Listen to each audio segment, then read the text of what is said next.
Haleluya. Biar Tuhan terus makin memberkati buat Tuhan Ibu di tempat ini. Ya, boleh menjadi tiang doa, boleh menjadi saksian iman bagi keluarga dan sesama yang ada. Kita akan berdoa untuk pelwak yang ada di tempat, bahkan persembahan yang akan kita jalankan. Yang kasih Kristus saya undang untuk berdoa saja. Kita berdoa. Mari kita bersama dalam doa. Segala puji syukur yang panjatkan kepada-Mu ya Tuhan, Bapa yang baik, Bapa yang mengasihi kami, Bapa yang telah menyertai kami, supaya kami juga bisa berkenan ya Bapa.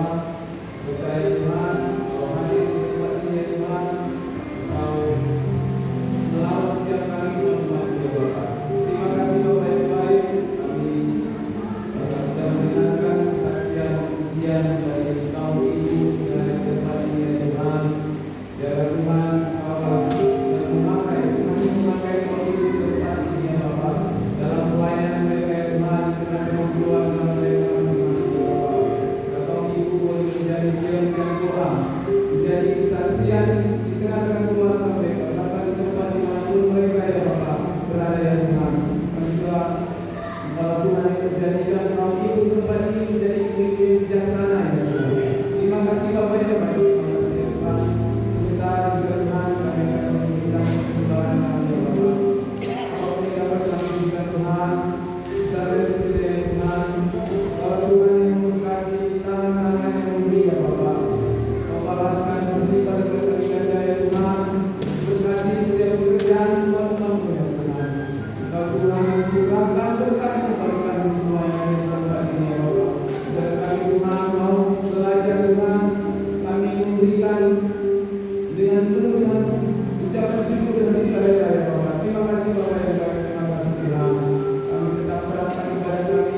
kita katakan Roh Kudus yang hidup memenuhi kami. Haleluya. Roh Allah yang hidup memenuhimu, Roh Allah yang hidup pulihkanmu, turunlah urapan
kehidupan kami. Tuhan memberkati kami. Semua pelayan Tuhan dipakai dan diberkati Tuhan. Jemaat-Mu yang duduk siap diberkati oleh firman Allah. Ada kuasa yang memberkati. Ada tangan terseluruh yang akan nampak dan memberkati kami dalam kehidupan ibadah dan sehari-hari. Ada Tuhan memberkati kami, membawa kami kepada rencana akhir Tuhan yang masuk dalam kerajaan Allah. Hamba yang menyampaikan firman Tuhan berikan harapan surgawi sehingga firman yang disampaikan berasal dari Tuhan. Dan itulah yang membawa anak-Mu berjalan. Dia tidak memimpin dalam seminggu ke depan. Ada kuasa memberkati mereka. Diberkati dalam pekerjaan, diberkati dalam kehidupan, karena firman itu yang memberkati. Segala kuasa yang bukan daripada Tuhan yang ingin mengganggu konsentrasi pikiran kami untuk mendengarkan firman Tuhan, kami bersama mengikat, menolak, menghancurkan di dalam nama Yesus Kristus. Dan kuasa kegelapan pergi dan tinggalkan yang tidak punya apa-apa di ruangan dan di hati kami, tetapi kami mengundang kuasa Roh Kudus berbicara, menerangi kami, dan kuasa Tuhan ada di hidup kami. Di doa kami kepada Tuhan kami naikkan dalam nama Tuhan kami Yesus Kristus. Yang percaya katakan Shalom. Silakan duduk Bapak Ibu Tuhan. Shalom.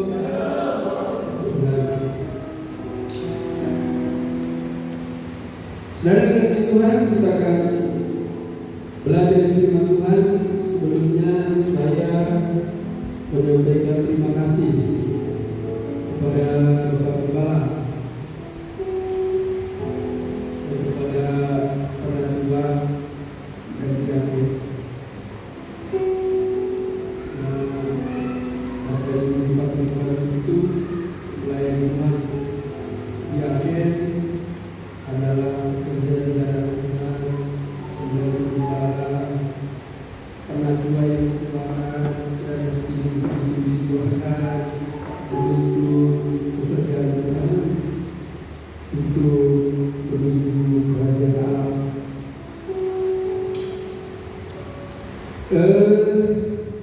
Untuk itu saya mengajak kita melihat Alkitab. Saya diberikan tema ini, api yang tidak pernah padam. Ngeri dia tidak pernah padam ini, saudara. Sudah tahu di mana api yang pernah padam? Mana saudara? Gunung apa namanya yang di Garut? Sinabung ya? Itu nggak pernah padam, saudara sekali. Kapan keluarga besar ada api di sini? Salah pelanggan bakar. Ya, kita hari ini berbicara tentang api yang pernah dipadamkan. Saudara sekalian, tapi sebagai hamba Tuhan tentu saya mengajak kita membaca firman Tuhan. Yeremia pasal 20. Yeremia pasal 20 yang kita bahas nanti ada di 9 itu. Ya kan? Tetapi apabila aku berpikir aku tidak mau mengingat dia, ini sakit hati. Dan tidak mau mengucapkan firman lagi demi namanya. Maka dalam hatiku ada sesuatu yang seperti api yang menyala-nyala, tergulung dalam tulang-tulangku. Aku berlelah untuk menahannya, tapi aku tidak sanggup, tidak biasa.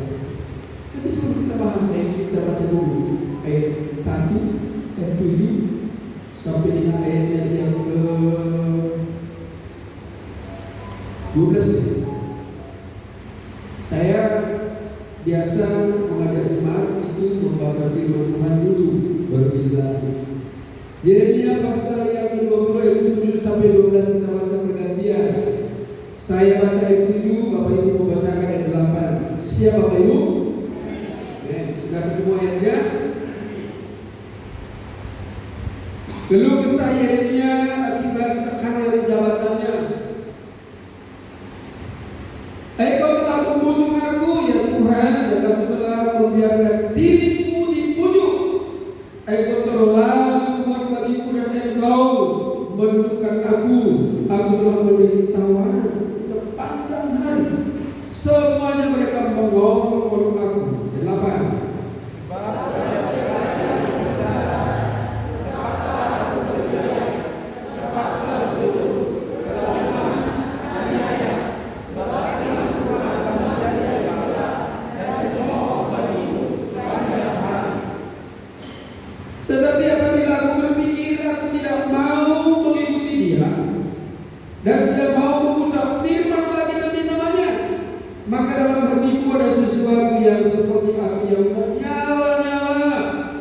terkurung dalam tulang-tulangku.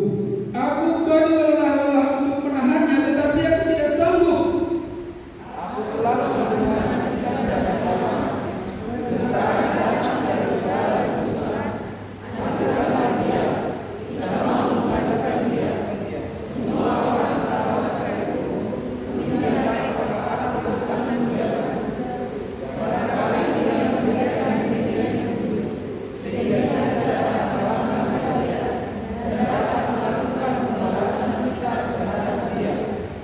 Tetapi Tuhan menyertai aku seperti pahlawan yang gagah.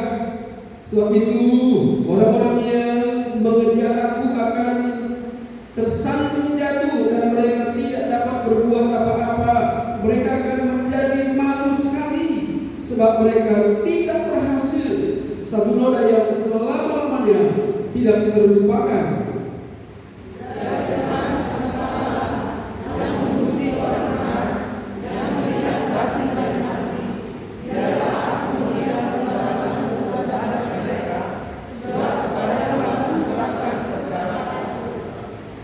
Puji Tuhan, sejauh ini pembahasan kita saudara sekalian, kita melihat di sini ada peristiwa. Saya jelaskan dulu peristiwa ini, saya tidak gampang ketika saya jelaskan ayatnya, saudara, Bapak Ibu Jemaat yang dikasihi. Katakan dalam ayat bacaan kita itu, saudara sekalian, kita lihat satu kronologi peristiwa. Nah itu kronologinya itu adalah seorang Nabi Tuhan. Nabi Tuhan ini disampaikan Tuhan, dia harus sampaikan apa yang Tuhan sampaikan. Tapi saudara tahu seorang hamba Tuhan, seorang Nabi yang menyampaikan firman Tuhan itu resikonya tinggi. Resikonya tinggi sekali. Makanya kita lihat tadi, aku berteriak-teriak katanya belum itu kan, untuk menyampaikan firman Tuhan. Dikatakan saudara sekalian ayat 9 itu, aku telah mencoba, ya kan? Tetapi apabila aku berpikir, aku tidak mau mengingat dia dan hatiku mau mengucapkan firman lagi demi namanya. Bayangkan saudara, tidak mau lagi ke gereja demi namanya. Ini sakit hati nih ceritanya. Lagu kita tadi kan seputar itu juga dari sini. Yeremia ini saudara sekalian hampir sakit hati. Tahu hampir sakit hati. Peristiwanya begini saudara. Yeremia ini adalah sebuah suku dari Israel. Dia memang keturunan Nabi. Dia juga dari keturunan orang Lewi ya. Sekitar begitu saudara-saudara. Ada satu orang namanya Paser. Paser itu dia satu, nanti kita lihat Yeremia itu di pasal yang sama, pasal 20 itu. Dia juga keturunan orang Lewi. Kemudian dia menjadi kepala rumah ibadah. Dia menjadi kepala rumah ibadah. Kalau sekarang kira-kira kepala rumah ibadah itu dia menteri agama. Nah, ketika Yeremia diutus Tuhan untuk menyampaikan firman Tuhan, firman Tuhan yang disampaikan adalah seputar bagaimana satu kali kelak bangsa Israel itu akan ditawan di Babel. Orang kalau sudah duduk di kursi nyaman, tidak mau dengar sesuatu yang mengancam kedudukannya. Tiba-tiba Paser datang, dia todoknya itu Nabi, dipukul itu Nabi, ya. Nah itu tidak boleh lawan. Tidak boleh lawan. Dipukul orang pipi kiri kasih pipi kanan, itu kelihatan loh, itu jangan ditaksir. Ada bapak ibu pegawai negeri di sini. Bapak ibu mau jadi pejabat, jadi pegawai negeri. Kalau pipi kiri ditampar, kasih lagi pipi kanan. Ya.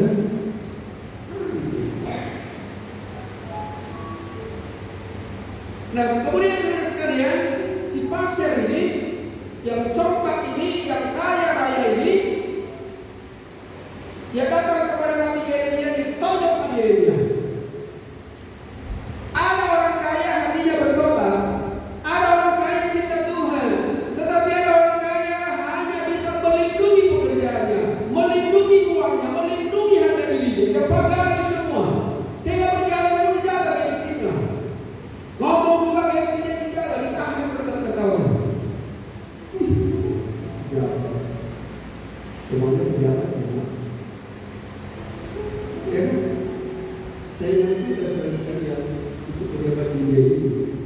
Saya pegawai negeri.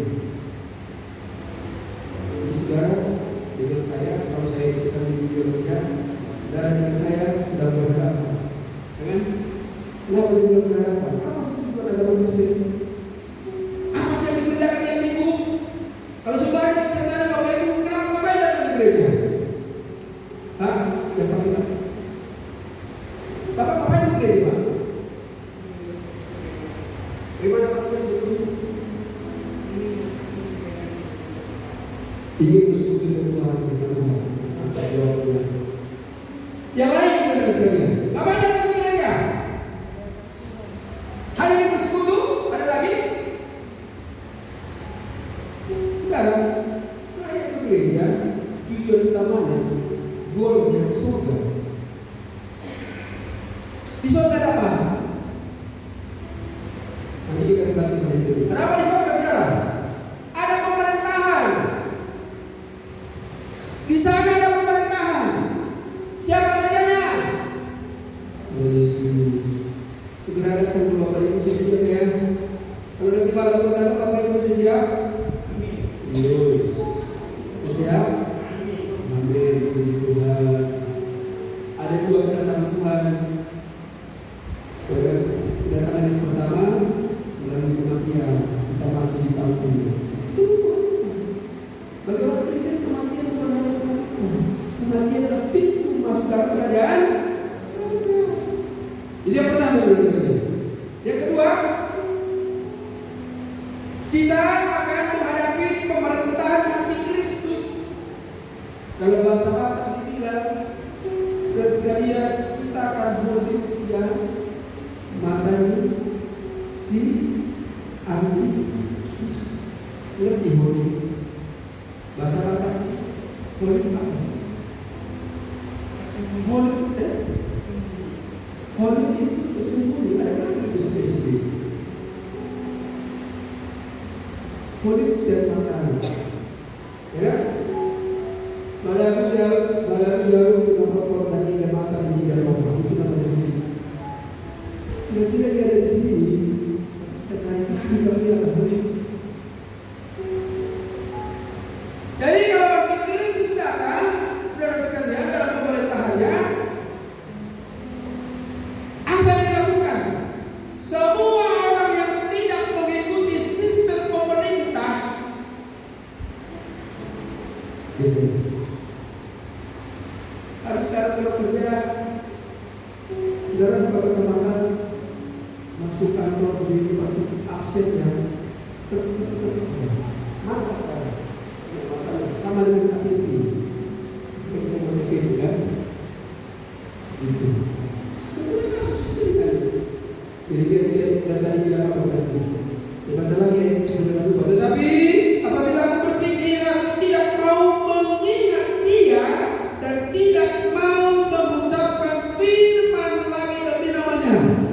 Jadi ini harus berat. Aku tidak mau lagi mengucapkan firman Tuhan demi namanya. Dendam dia. Hati-hati saudara. Kalau sakit hati sama pendeta jangan gereja masalahnya. Iya kan? Itu anak pendeta bukan pendeta. Saya bilang sama jemaat di mana saya melayani. Itu anak pendeta bukan pendeta. Ini kalau satu kami anak pendeta itu keseleo ngomong. Anak pendeta itu kelihatannya menyuruh jemaat tak cocok. Anak pendeta kok begitu? Gak boleh. Amin. Amin. Gak boleh. Dia bukan pendeta. Lain kali, dan lagi cerita kalau anak itu sudah boleh menjadi pendeta, dikasih menjadi pendeta, baru jadi pendeta. Pak Gembala anaknya ada 4, satu laki-laki, satu perempuan. Yang 3 kan bukan pendeta. Kevin kan sudah dipersiapkan menjadi pendeta. Dia mulai hidup di rumah kaca kan. Pacarannya hati-hati. Alhamdulillah.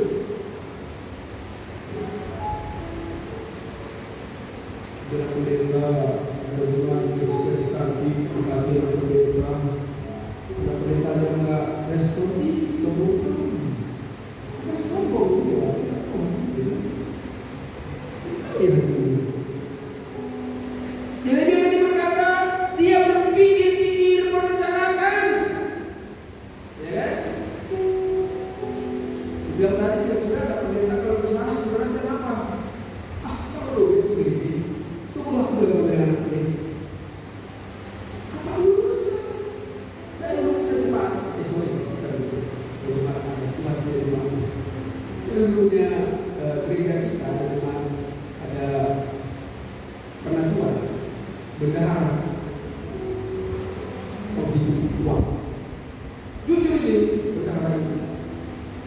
Saya kalau masalah uang itu enggak, saya nggak ngerti lah uang itu seperti apa. Ada yang saya nggak paham. Karena saya yang mengusulkan majelis sama kali masalah saya datang ke rumahnya, anaknya lahir. Lalu ada orang yang bilang kami sih bukan bendahara loh, majelis itu. Nah orang bilang itu pada kamu kalau masalah itu.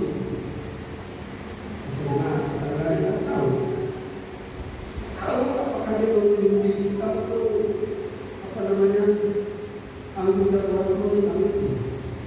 Sudah tiba-tiba yang begitu, udah nggak pula, iya kan? Lama ini belajar istilah itu, ya Allah masalah itu. Udah hari dia bukan ini. 2 tahun, 1 tahun, datang ke gereja 2 tahun. Ngomong saya tidak jawab.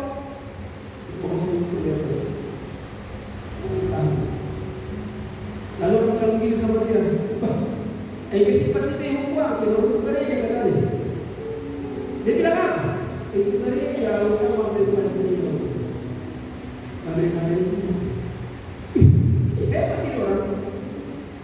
Saya ke gereja bukan dari pendeta, saya dengarkan firman. Padahal ini bapak pendeta juga kan? Saya yang khotbah, ya kan? Saya mau sebagai kepala, saya nggak salah dia, saya kasih tahu sama dia, tapi saya tidak salah dia. Sampai 1 tahun Natal, ya kan? Karena persoalan itu pasti dari bulan Januari, dari Januari sampai Desember kan? Kalau di masih salah dia. Saya lihat kabar selamat Natal. Oh ya belum saya nangis dia. Terima kasih teman, saya sudah dimaafkan. Saya bilang bermaaf, baru salah pun. Ya kan? Saya belum bilang maaf. Saya bilang selamat Natal Pak. Bapak saya maaf. Saya maaf dalam hati dan seperti itu. Maaf. Tetapi yang saya lihat ini petugas gereja yang handal. Ini petugas gereja yang sudah lahir baru. Apa sih yang lahir baru itu? Lahir baru itu di sini ada firman.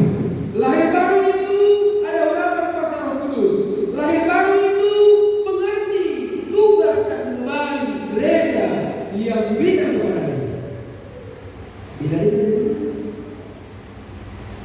Karena sebelum saya sebutkan, supaya Bapak Ibu tahu gambaran siapa Yeremia. Yeremia ini tadi ditonjok kan? Sama siapa tadi Bapak Ibu yang tahu? Pasien. Tonjoknya. Terus kita tidak boleh karena tonjok. Ya kan? Kalau pendeta tamu ditonjok orang, Bapak Ibu bilang apa? Kalau mesti pendeta ini orang mesti kurang paham. Iya kan? Kalau yang pendeta bilang orang maju, ya kan? Jangan biar coba dia besar-besar itu. Belum pendeta itu kan setara kiai kan? Belum kiai yang ganggu, belum kiai yang ganggu. Ya kan? Cuma mesti dibilang kecilin suaranya marah dia kan? Sementara orang Kristen dan pendeta ada kesulitan juga nggak ada dia. Tapi cuma di sini sih luar biasa.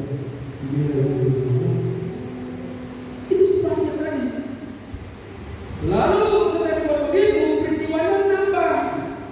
Ayat 6, Yeremia pasal 6 dulu. Coba kita baca. Yeremia pasal ayat 6. Coba dibaca. Ayat 6.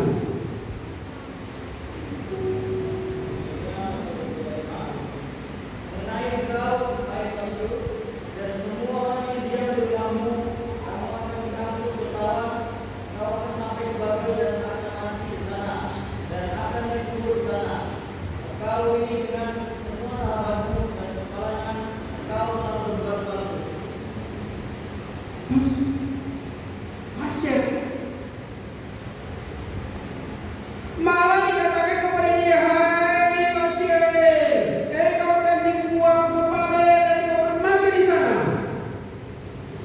Kalau kemudian, artinya ketika dia tonjok, dia berharap Yeremia berbuat lebih baik. Padahal Yeremia berbuat bukan atas kehendaknya sendiri. Itu atas kehendak Tuhan. Mana dikatakan di sini mengenai engkau, hai palsu, dan semua orang yang diam di rumahmu, kamu akan diamuk tertawan. Engkau akan sampai ke Babel dan akan mati di sana dan akan dikuburkan di sana. Engkau ini dengan semua sahabatmu yang kepadanya engkau telah berbuat palsu. Saudara, bangsa Israel itu persoalannya begini. Jadi peristiwa ini itu kerajaan Salomo sudah pecah dua. Kerajaan pertama siapa kerajaannya? Kerajaan yang Yehuda. Kan ada kerajaan itu, ada namanya kerajaan utara, ada kerajaan selatan. Kerajaan selatan itu Yehuda, ada dua suku. Rajanya Rehabea. 10 suku di sana di Samaria, ibu kotanya. Rajanya adalah Yoram. Yoram ini saudara sekalian berbuat jahat. Kejahatannya apa? Mendatangkan dari negeri lain dewa-dewa. Namanya dewa Baal, dewa Assyria. Itu istrinya. Dewa Baal ini adalah dewa kesuburan. Dewa Baal ini adalah dewa kesuburan dan dewa hujan. Kejahatan yang ada di kerajaan utara itu merembes kerajaan selatan. Nah, waktu itu kerajaan Yorabiam itu sudah diangkut Persia. Raja Persia.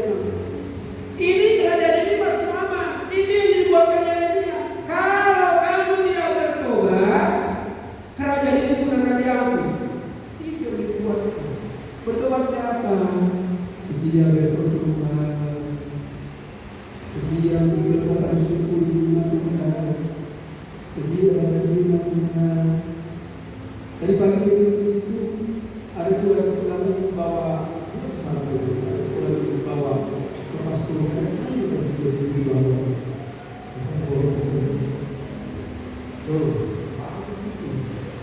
Di bulan depan kebunnya bisa 10 kali lipat, 20 kali lipat. Lama-lama orang tua bisa berbicara di perusahaan acara panjang. Karena ini yang disampaikan Nabi Yeremia, yang mana pejabat rumah Tuhan itu menjadi keberatan. Lalu ketika ditawar dan sekalian dibuatkanlah bahwa orang kerajaan Babel akan datang untuk menawar kerajaan Yehuda. Lalu dia dimarahi gara-gara dibuatkan dia. Tetapi dia bilang, saudara sekalian, tadi di ayatnya yang ke-9 itu sudah dikatakan, maka dalam hatiku ada sesuatu yang seperti api yang menyalanya. Apa itu api? Api itu tak selamanya, saudara sekalian, membahayakan. Ada api Roh Kudus. Apa pekerjaan Roh Kudus? Apa itu tahu bedanya pekerjaan Roh dan firman? Firman Tuhan itu mengerjakan saudara punya logika. Apa itu logika? Logis. Apanya yang logis? Kecuali mujizat. Hanya mujizat yang logis. Saudara disuruh Tuhan logisnya. Logis. Biasa pendeta kalau lain dia memiliki sedap menyampaikan itu. Biasanya kalau disampaikan itu pendeta nggak punya duit. Belum tentu. Saya sebagai jemaat sampaikan firman Tuhan. Tugas saya menyampaikan. Selanjutnya jemaat melakukan kan? Nah, Roh Kudus yang dikatakan di sini yang berapi-api ini saudara sekalian, firman itu logis, aturan,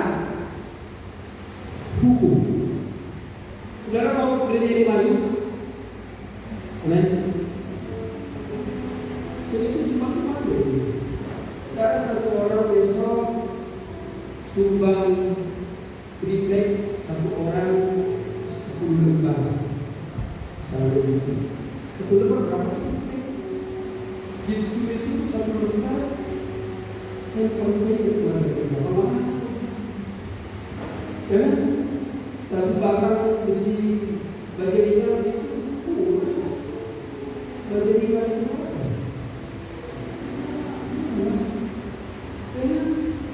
Nggak sampai dijual satu batik itu. Sudah ada beli baju batik itu harganya itu ya mulai dari 250 sampai 500 kan. Tapi kan sebenarnya saya kasih 250.000, kasih pasti boleh. Ya, gerakan lalu beli langsung baju ringan, saya beli baju ringan. Jangan bilang ini, tunggu saya kaya, baru saya kasih baju ringan. Tuhan bilang kasih baju ringan dulu, baru kamu menjadi kaya. Ya, itu logikanya, logisnya, itu firman. Aduh, berat kan? Gak mengambil darah ketiga, anak ketiga itu. Kuliah pula semua. Ku bagi lagi itu perempuan. Gak jadi kuliah lah anakku. Ayo keluar, itu namanya logis juga itu. Tapi di sampingnya ada lukisan. Bapak itu mau kerja di lukisan? Saya punya anak kelas 3 SD sudah saya ajarkan pertumbuhan. Saya paksa dengan dia itu anak ada dua. Itu kecil, pertumbuhannya dari mana? Dari ucapan syukur, apa dari ongkos setiap hari diberikan bapaknya jadi dibagi dikasih nanti minggu pertama didatangkan mulai kelas 3 sampai hari ini. Lalu saya buat anak saya yang kedua itu si perempuan, saya bilang nak kamu masuk SMK ya. Ya kenapa Pak? Supaya kamu bisa kerja dan berani. Mungkin bapak nggak bisa ikut kuliah. Nangis dia. Mas dia jual barang-barangnya. Bapak itu kan ke desa Kalimantan itu. Masuk di Tarakan itu di Jakarta kan Tarakan itu mahal. Kami juga nggak sanggup bayarnya, cuma nunggu apa? Mujizat. Ada mujizat. Seluruh biaya itu ditanggung.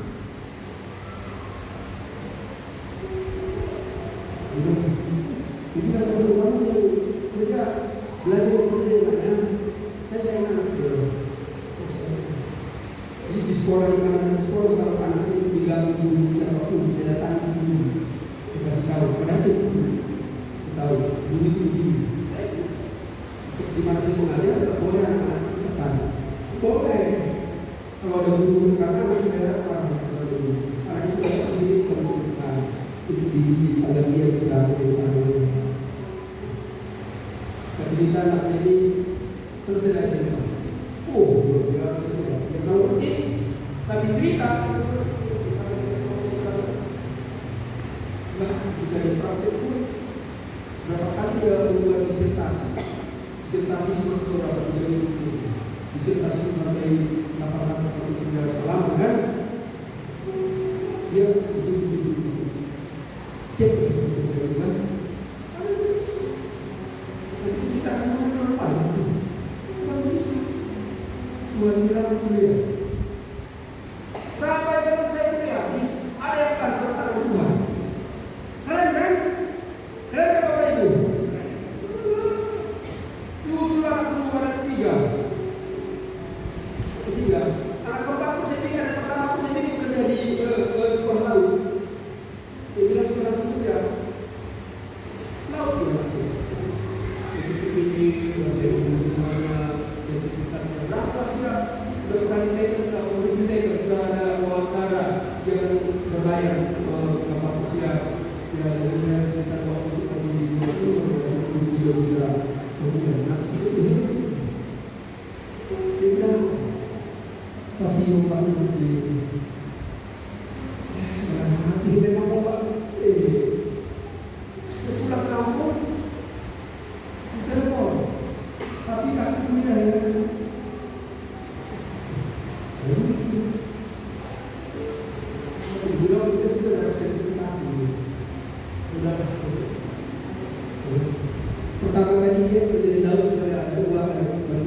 Tuhan, gitu kan? Di musik. Saya nggak pernah tahu anak ini main gitar waktu SD sampai SMA. Nggak pernah main gitar di kuliah. Tiba-tiba masuk musik. Ayo, sekarang mau musik apa ya? Itu pemain musik kalau balatnya kalau main halus betul, halus betul. Itu yang pertama. Kedua, yang ketiga terus sekalian masuk kuliah di Trisakti di swasta di Jakarta, universitas yang paling nomor 1 lah itu Trisakti. Masuklah anak yang nomor 3 Trisakti. Kan beda dari mereka 1 tahun. Saya cuma hukumnya di Papua, ada universitas Papua di sini. Saya udah masuk, ya kan? Kemudian tamat lagi yang nomor 4. Ya. Kamu punya di Papua aja ya. Kamu apa? Stasiun ini semua. Tapi bukan orang. Gak mau. Kenapa dia dipisah? Aku juga harus dipisah. Gitu dia. Kau berdoain aja ya. Siap. Berdoa 3 hari 3 malam dia berpuasa. Sampai mungkin itu ada. Amin puasa 3 hari 3 malam. Ada berkah. Jadi saat itu mahal. Persedia itu sampai 20 juta. Puji Tuhan hari ini kita sudah tambah semua. Ini saya bisa lihat anak-anak ini berpuasa rajin. Sejak kelas 3 SD, dia setia dengan perpuluhan. Orang yang setia dengan perpuluhan, apapun doanya, anak kecil tidak pernah sakit. Bayangkan kalau anak ini tidak merasa diri berpuluhan sejak kecil, ketika dia berkuliah, Tuhan bilang ya udah cari sendiri. Lebih hebat doa mereka daripada saya sendiri. Lalu dulu ketika saya di Mojokerto praktek, ada situ bangunan besi kayu bangun. Saya bilang ini bangunan apa mas? Oh ini bangunan besi kayu. Saya bilang sama Tuhan begitu, Tuhan nanti kalau saya punya anak, biarlah dia kerja di besi kayu bangun. Dulu-dulunya belum baca dulu-dulunya. Setelah anak saya di taman sekolah, dia sedang sarjana dia mencari pekerjaan, masuk di BCA. Karena dia sudah menjadi karyawan di BCA. Orang di BCA itu harus sekali kerja paling tidak 2-3 tahun, 3-4 tahun kan menjadi karyawan bisa menjadi karyawan tetap. Dia 1 tahun langsung masuk jadi karyawan tetap di BCA. Dan anak ini, saya sebagai hamba Tuhan berperluan untuk jadi hidup dong. Saya hidup. Perpuluhan bukan di agak-agak, tahu ya agak-agak. Apa namanya di sini agak-agak? Dikira-kira, bukan. Saya hidup. Ya. Saya tahu di sini perpuluhan. Kami suami istri, kami di rumah sekolah, semua bayar perpuluhan. Sehingga saudara sekalian ketika kita berdoa sesuatu Tuhan tahu. Bisa mengerti Bapak Ibu? Apakah Bapak Ibu sudah melakukan itu? Kesan saya tadi itu setia kepada Tuhan. Kerajaan Allah surga. Saya katakan tadi saudara sekalian, apa tujuan Bapak Ibu datang ke gereja? Surga. Di surga itu ada apa? Ada pemerintahan. Siapa rajanya? Kristus segera datang. Kita yang setia kepada Tuhan, nanti antikristus sudah datang dalam dunia ini, kita holik dari mata si antikristus akan dipelihara. Apa yang dasarnya Tuhan pelihara kita? Kesetiaan kita.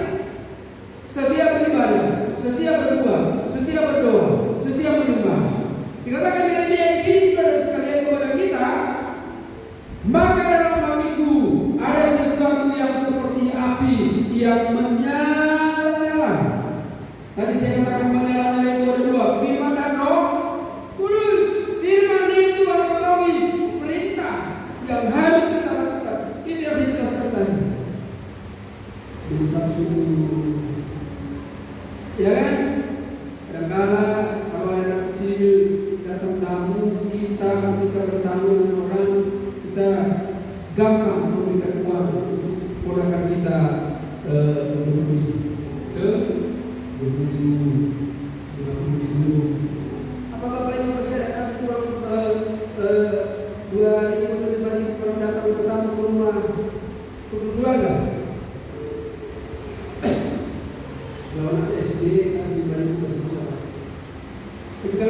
mahasiswa dia kasih berapa? Kalau ngasih kan, ponakan, bere, ya masa sama bere dikasih 20.000? Ya, dibilang persembahan. Makanya saya bilang di gereja saya nggak boleh bilang persembahan kami sedikit sekali itu lagu itu apa itu? Boleh persembahan sedikit. Ya, iya sih, dikit itu relatif. Iya, masa kutu-kutu dapat persembahan kasih 2.000.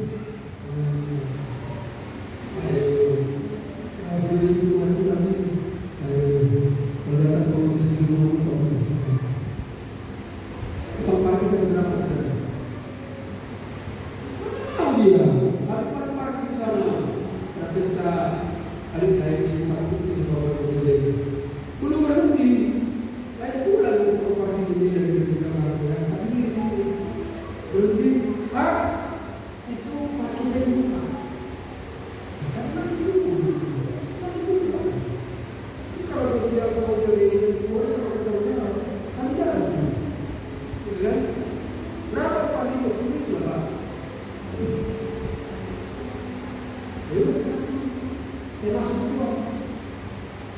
Bapak pendeta ini tiba-tiba bergeser lagi dari tempat lain. Iya, Bapak ini. Udah lagi. Itu ngomong juga.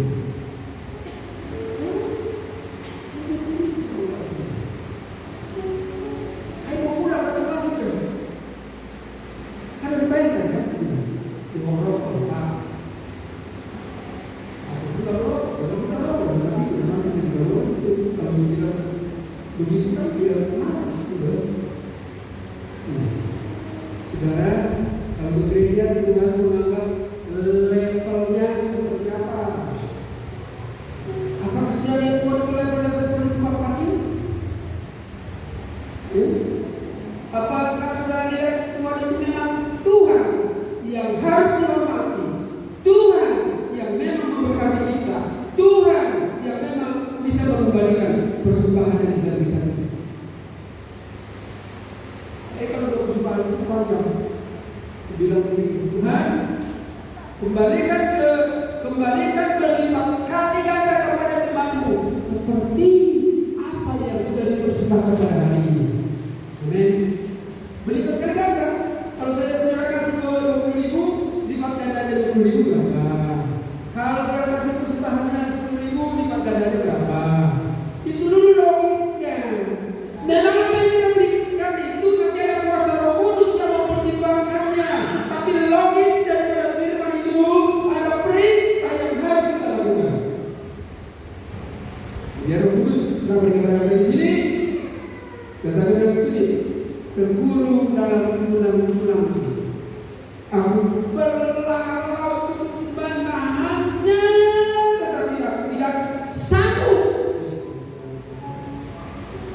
Kalau firman sudah ada di sini, Roh Kudus dan firman bekerja, ini luar biasa. Mujizat terjadi, masa depan terjadi. Bapak Ibu bisa tempatkan. Roh Kudus ada di sini, firman ada di sini. Apa sih tugas Roh Kudus? Menyelamatkan. Ya, Bapak Ibu yang bertani tiba-tiba bertani. Roh Kudus Patumonan kasih. Tahu Patumonan? Apa bahasa Indonesia Patumonan itu? Buah sulur. Bapak Ibu kasih buah sulur. Pemuda di tempat saya semua saya ajarkan dari sekolah minggu. Buah sulur berikan sebagai berkat Tuhan. Jangan ajarkan ketika mereka sudah mau kerja. Sekolah minggu apa itu? Gaji pertama siapa punya?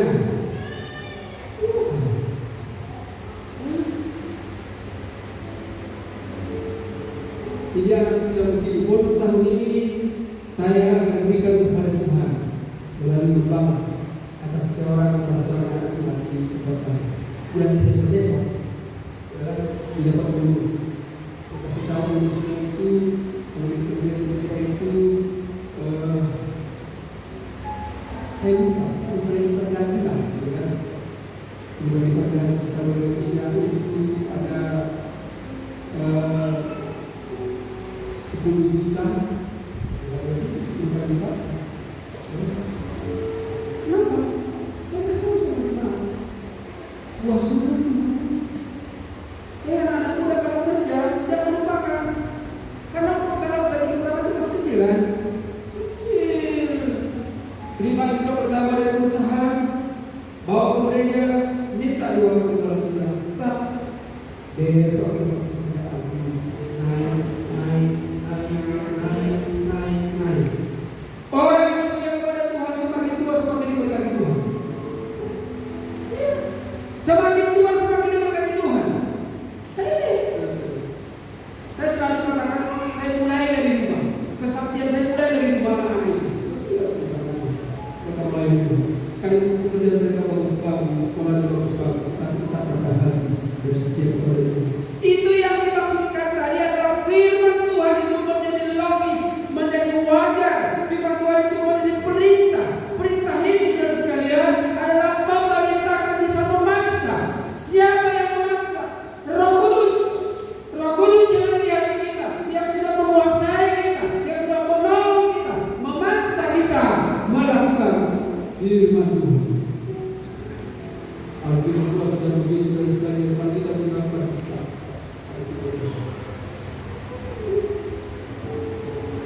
Karena Yeremia bilang begini, di Yeremia pasal berapa ini?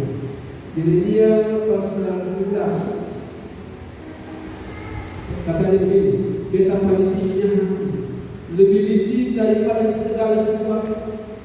Hatinya sudah membantu. Siapakah yang dapat mengetahuinya? Kata Yeremia. Jadi kalau orang menjadi Kristen tidak lahir baru, orang menjadi Kristen tidak ada firman Tuhan yang tidak dikuasai Roh Kudus, hatinya membantu. Semua dipikirkan. Atau apa itu? Jangan begini. Ya, Tuhan yang sekali. Makanya saya kata tadi, kalau kalian salah gunakan kasih 20.000, ya kalau salah gunakan, tapi sorry nih, jangan menjadi apa tadi itu. Saya hanya menjelaskan bagaimana sikap kita terhadap Tuhan. Kalau kita ada dompet mempersembah tidak bersembah tidak apa. Kalau di dompet tidak ada uang persembahan. Jangan jual koper gara-gara persembahan. Mengalir aja. Tapi kalau di kantongmu ada uang 100.000, lalu engkau kasih persembahan 2.000, Tuhan kecewa. Jadi itu apa namanya? Logis-logisnya saja kita lihat. Itu yang saudara sekalian. Nah kemudian kita lihat dari kembali kepada firman Tuhan tadi, Pasyur itu dia memukul Yeremia sehingga Yeremia berubah. Dikatakan tadi di ayat 6 itu, maka si pelaku kejahatan terhadap firman Tuhan itu, saudara yang dikasihi Tuhan, dia mati di Babel, dikuburkan di Babel sana. Babel itu menunjukkan dunia. Jangan ikut terkubur di tengah dunia ini, tetapi kiranya kuasa Tuhan yang akan menolong kita. Kita pelayan-pelayan Tuhan, katakan tadi kitab Nabi Yeremia ini, saudara sekalian, aku Tuhan.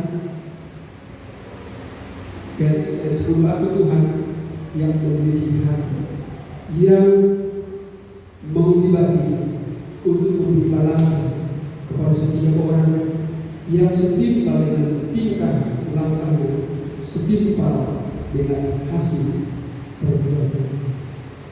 Sekali lagi, Tuhan memberkati sesuatu perbuatan.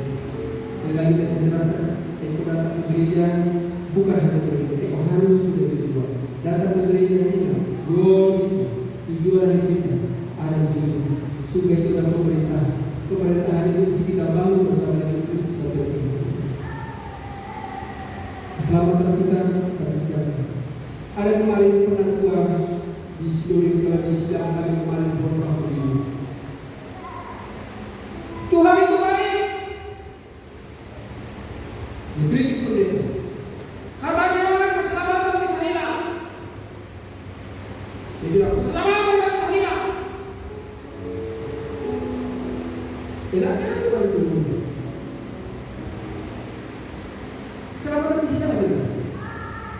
bingung. Ya enggak, kita bikin logika. Kenapa kita kalau dibilang keselamatan hilang? Kalau engkau tidak bertobat, engkau melakukan kejahatan dan engkau hutang, kehilangan keselamatan. Nah, oleh karena itu kita pelihara keselamatan itu. Hubungan dengan Tuhan. Berdoa. Saya di malam ini di sini, saya bapak-bapak, saya jumpa lagi dikasih oleh Tuhan. Saya di Jakarta, kalau kerja itu jam 5 pagi sudah berangkat dari rumah. Jam 5 pagi, sudah masuk kan. Ini pendeta ini dia bangun terlambat. Bangun terlambat, masak nasi dia apa semua. Kenapa buru-buru? Karena mereka mau berdoa cepat. Mereka baru tiba. Dia berkatakan saya seperti terima kasih bisa sama mereka doa terus. Mereka rajin berdoa. Anak-anak rajin berdoa. Doa yang memberkati bangsa kita itu memberkati kita. Tuhan. Saya selesaikan ayat tadi sudah sekalian. Kemudian dikatakan di Kisah Rasul pasal 2 ini. Apa sih yang bilang di Kisah Rasul pasal 2 itu? Karena saya lupa ayat itu. Kisah Rasul pasal 2. Kita coba lihat.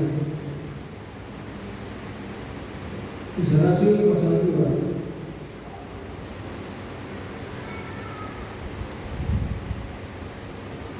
Selesaikan dulu. Dikit lagi Bapak Ibu ya. Saya kalau di tempat saya sih kota paling 45 menit. Tapi kan nggak boleh tahu sampai supaya nyambung gitu ya. Kisah Rasul pasal 2 ayat 1 dan 2. Katakan begini. Pentakosta.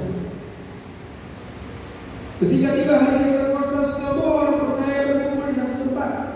Tiba-tiba turunlah dari langit satu seperti tiupan angin yang keras memenuhi seluruh rumah di mana mereka duduk, dan tampaklah kepada mereka lidah-lidah seperti nyala api yang bertebaran dan hingga pada mereka masing-masing. Apa sebenarnya?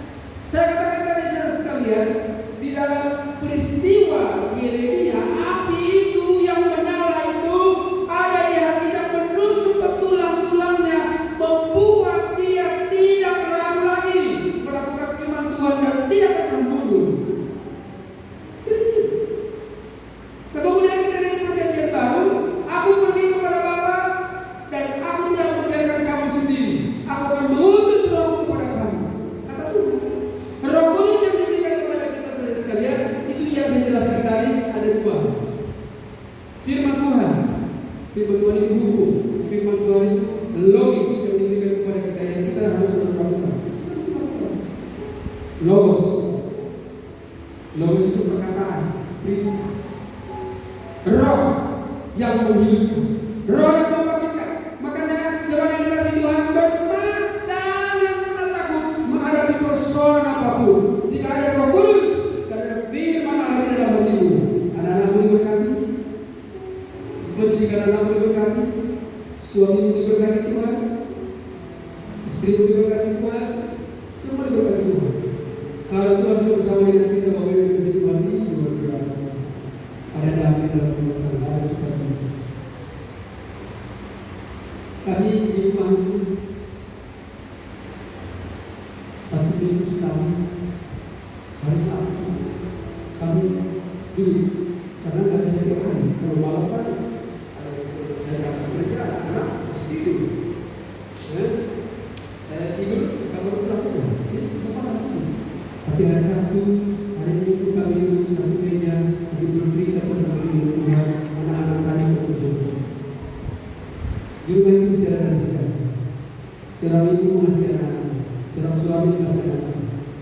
Jangan ditekan anak-anaknya, kasih ibu Tuhan. Mereka rajin di gereja. Di gereja itu gembala sidang dan jemaat mesti bergandengan tangan. Kalau itu terjadi pada sekalian, api Tuhan terjadi di gereja Tuhan, maka api Tuhan terjadi di dalam rumah tangga. Sebab apabila gereja aman, gereja diberkati Tuhan, maka api itu tertransfer ke keluarga kita masing-masing. Itu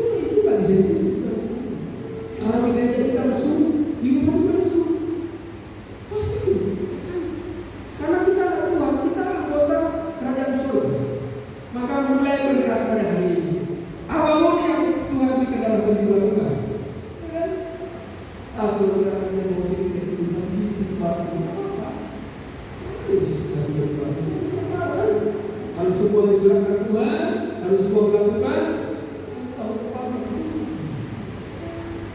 Iya kan? Katakan kita Esra, masa kepada kau bangun timkan rapi-rapi, gereja Tuhan masih buka. Ayo, ya kan? Paling tidak ini sudah tutup cepat ini, ya men? Tutup itu jangan terbatas itu. Berapa sih trik sama bermodal-modal lagi? Saya triplek, saya digital jaringan, saya mengaku saya alatnya. Kasih bangun gereja di Jakarta itu, ibu-ibu kecil, saya betul. Ayo ibu semua, datang semua. Ya kan, ada kasih semen, ada kasih apa, masih apa itu kan, cor. Itu kita ibu-ibu. Ya, bisa mereka itu kan, anak-anak belum sebatas. Ini benar setel, kalau bisa kita sekalian pasca tahun depan, ini sudah rapi, kan? Tiba-tiba ada yang bilang saya mau beli satu AC. Saya mau beli AC.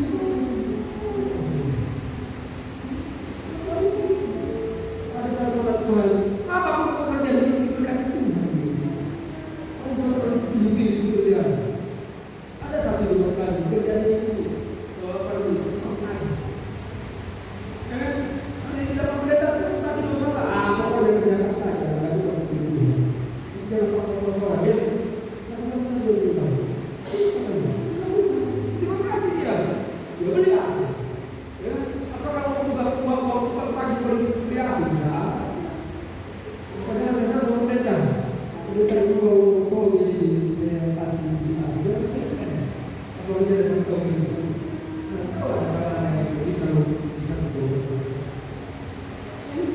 Tapi kalau kamu sudah dapat tol ini lalu dapat 500 juta, jangan bisa pendeta beli AC